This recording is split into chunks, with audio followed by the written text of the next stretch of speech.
Tasmai Shri Guruve Namaha. Today I'm going to read the book Srila Prabhupada's Lilamrita. In July 1962, Bhaktivedanta Swami changed his Vrindavana residence from Vamshi Gopalji Temple to Radha Damodara Temple. For 3 years, he had been paying the rent of 5 rupees per month for his Radha Damodara rooms and paying for the extensive repairs.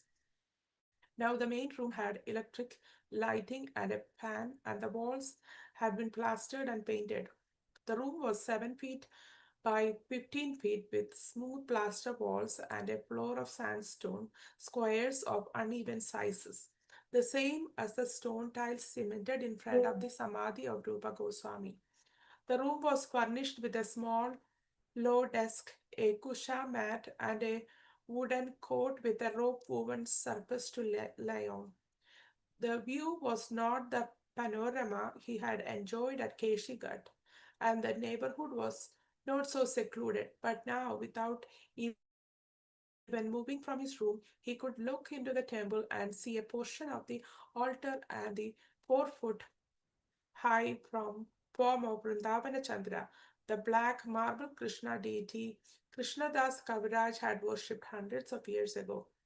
The main room was connected to the kitchen by a 10-foot long veranda which faced the courtyard, and from his kitchen he could see the Samadhi of Rupa Goswami. So the place was superior to his room at the Vamshi Gopalji temple, because now he was living in the temple of Jiva Goswami, where great souls like the Goswamis, Rupa Sanatana Raghunath, and Jiva had all gathered, taken prasadam, chanted, and discussed Krishna and Lord Chaitanya. It was the best place to work on Srimad Bhagavatam. At 1 a.m., when no one else was up and it was very quiet, Bhaktivedanta Swami would wake and begin writing. Since electric failures were not uncommon in Vrindavana, he would often work by lantern light. But in any case, a beam of light would shine out from his room onto the veranda, while inside the room he worked under its brightness. While he wrote in stillness, sometimes a toad as dry as the stone floor would hop out of hiding and across the floor, exiting through the cement lattice work of the opposite wall. Sometimes a tiny mouse would run out from behind a window shutter and hide in another place.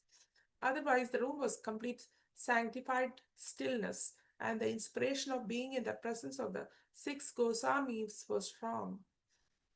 Above the open courtyard, the sky would be full of clearly visible stars. As he worked, the only sound would come from the town, perhaps of a dog barking in the distance.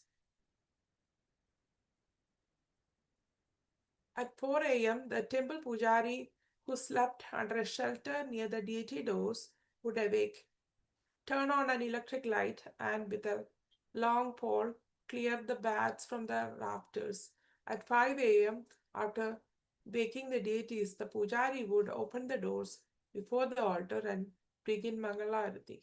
He would offer a flame while a few resident devotees gathered and chanted, playing instruments. Usually, someone would bang a gong, while sometimes someone else rang a large bell. Any sound from the courtyard carried immediately to Bhaktivedanta Swami's quarters, and the clanging bell and going would suddenly reverberate against the walls of his small room. From his sitting place, he could see only Vrindavana Chandra on the left of the altar. Sometimes he would pause at his work and walk into the courtyard to see the deities and their arati.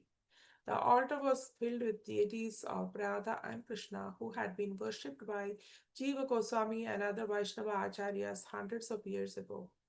After 10 minutes, the pujari, having offered the flame and then a conch shell filled with water, would turn and sprinkle off offered water on the heads of the devotees, and the ceremony would end. After working, A few hours on Srimad Bhagavatam, Bhaktivedanta Swami would sit in his room and chant japa. As the morning sky turned light blue, the stars would vanish, and residents of Vrindavana would arrive to visit the deities and the samadhis of the Goswamis. Old women would enter the temple, calling out Jai Radhe in broken voices. When Bhaktivedanta Swami opened the shutters, his room would fill with light. His windows faced a courtyard, but they were not so much windows as cement lattice work in the wall, although passerby could not easily see into the room. The lattice work allowed light to enter. In the morning light, the room was clearly revealed. The arched ceiling, the freshly painted walls with arched niches, the floor of inlaid stone. Bhaktivedanta Swami's thin sannyasa danda, wrapped in heavy saffron khadi, leaned against one corner of the room. On one shelf, he had placed a picture of Bhaktisiddhanta Saraswati, on another, a stock of books and manuscripts. The room's two doors appeared flimsy, even when locked, and the whole room tilted slightly to the left. It was bare but peaceful.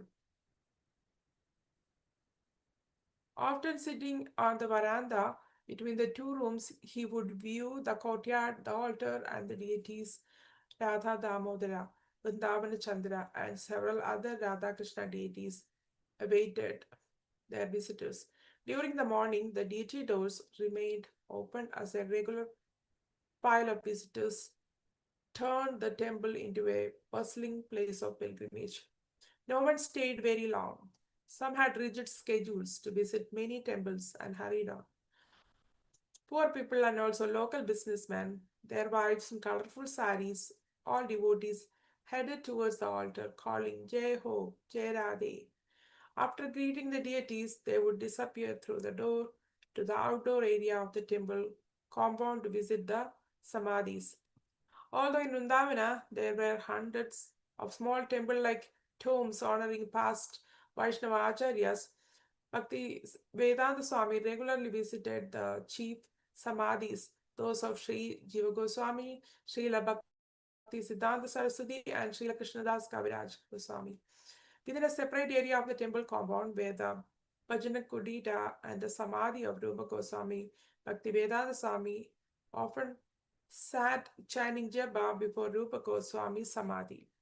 The line of pilgrims from the temple would continue entering the outdoor area of the compound, coming to offer dandavats to Rupa Goswami. Most pilgrims consider this the most important feature of their visit to Radha Damodar temple, and even if they offer respect nowhere else, they would stop before the Samadhi of Rupa Goswami.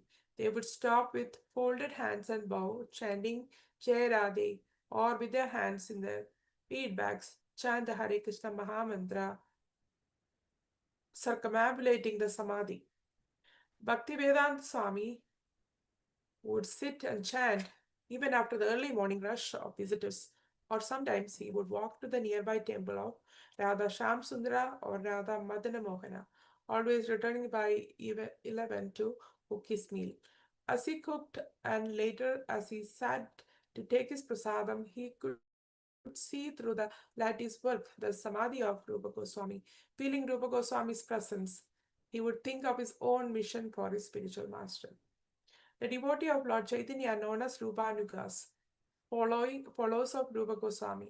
Without following the teaching and example of Rupa Goswami, one cannot enter the path of pure devotion to Radha and Krishna. Srila Bhakti Siddhanta Saraswati was especially known as a strict Rupanuga, as described in the Sanskrit prayers written in his honor. I offer my respectful obeisances unto Srila Bhaktisiddhanta Saraswati, the personified energy of Sri Chaitanya's mercy, who delivers devotional service enriched with conjugal love of Radha and Krishna, coming exactly in the line of revolution of Srila Rupa Goswami. I offer my respectful obeisances unto you, who are the personified teachings of Lord Chaitanya.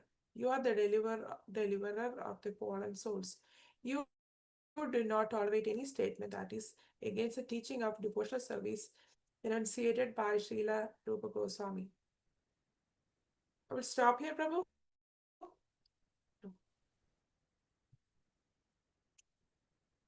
So today's reading talks about Prabhu's new residence at Vamshi Gopal temple.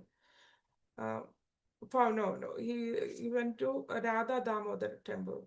So previously he was in Vamshi Gopal temple. So so from his the good thing about his room is like he can see the Krishna deity from his room, which Krishna Raj Kaviraj worshipped. It was also a place where all the Goswamis gathered and chanted, like Rupa Goswami, Sanadana Goswami, Devnath Goswami. And Rupa felt this is the best place to work on his on Srimad Bhagavatam. He regularly visited the samadhis of the Goswamis. Um, he used to sit and chant at the Bhajan Kudira of Rupa Goswami. The devotees of Lord Chaitanya are called Rupanugas. Without following Rupa Goswami's teaching and example, one cannot practice pure devotion. Prabhupada thinks that his spiritual master wanted him to go to the West and preach. So this is the best place to start writing on the books which he have to distribute in the West and also work on his on the Srimad Bhagavatam. Hare Krishna.